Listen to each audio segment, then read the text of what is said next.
I bet that got your heart racing.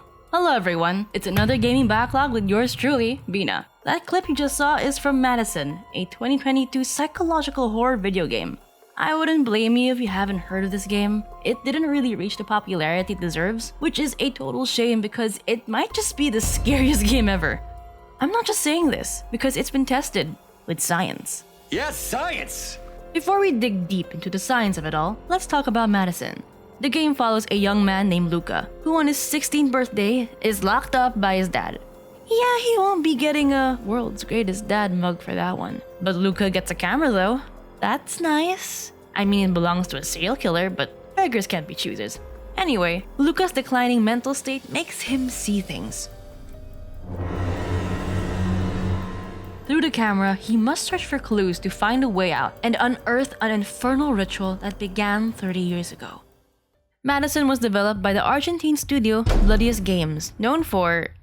that sounds about right. This is their first and only title, but boy is it good. It received universal praise from gamers and critics alike, praising its heart-pounding scares, challenging puzzles, and intriguing premise. Despite being an indie title, MADiSON Games created a horrifically ambient game with one of the grimiest visuals I've seen. The claustrophobic house they built provides a sense of dread filled with dark hallways and creepy corners that make you pray desperately for some other way out. Armed with nothing but a camera, you will rely on the quick flash of light to cut through the darkness. Just a heads up though that sometimes you won't like what you see.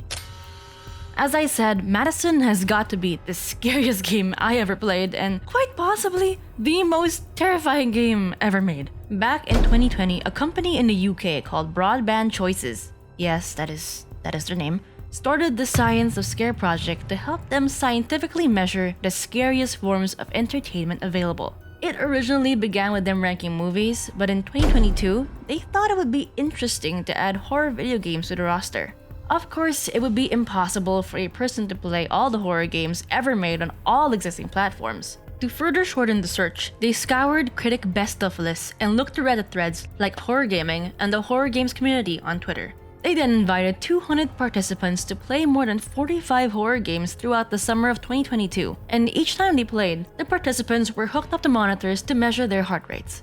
Through this experiment, they revealed the top 25 games that were the most impactful, with MADiSON coming out on top. Behind it are Alien Isolation, Visage, Five Nights at Freddy's 4, and Outlast 2. Before playing any game, players displayed an average 65 BPM resting heart rate. As the participants played through MADiSON, the average heart rate was at 97 BPM and had the highest spike of them all at an average of 131 BPM.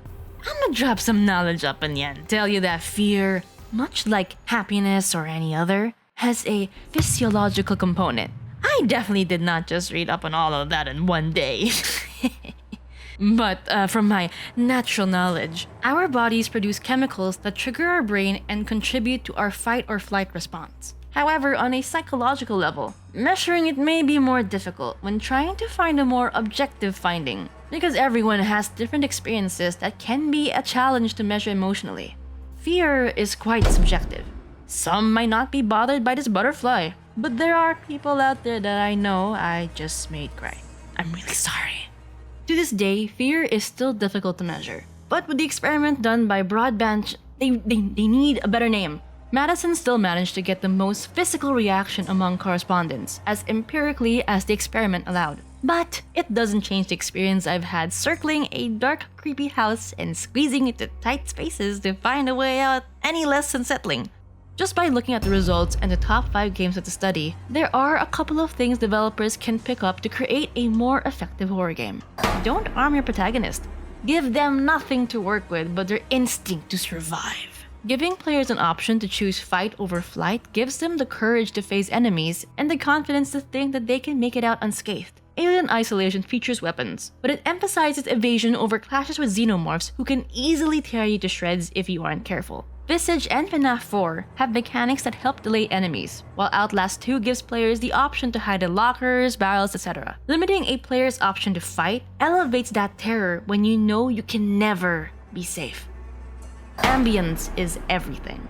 This is what puts you in the moment. The environment, music, and sound effects bring it all together. A pin dropping, wood creaking, and the occasional snarling fully realize a world and help players become more immersed in the game.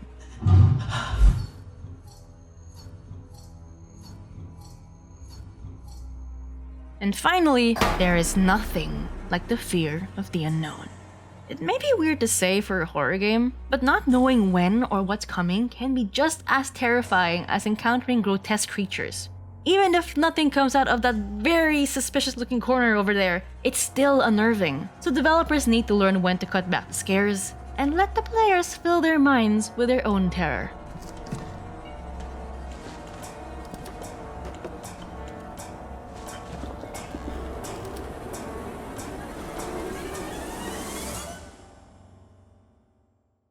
MADiSON is a very special game. While it's not perfect, it checks all of the boxes that make horror games fun, and something that all gamers need to feel at least once in their lives. Because screw this lady! That's all we have for Gaming Backlog. We cover more than horror games, so be sure to subscribe to our channel and click that bell button to be notified when we pump out more content. This has been Beena, and I'll see you in the— Commitment! Oh my god, Shell, please. Hi, Beena.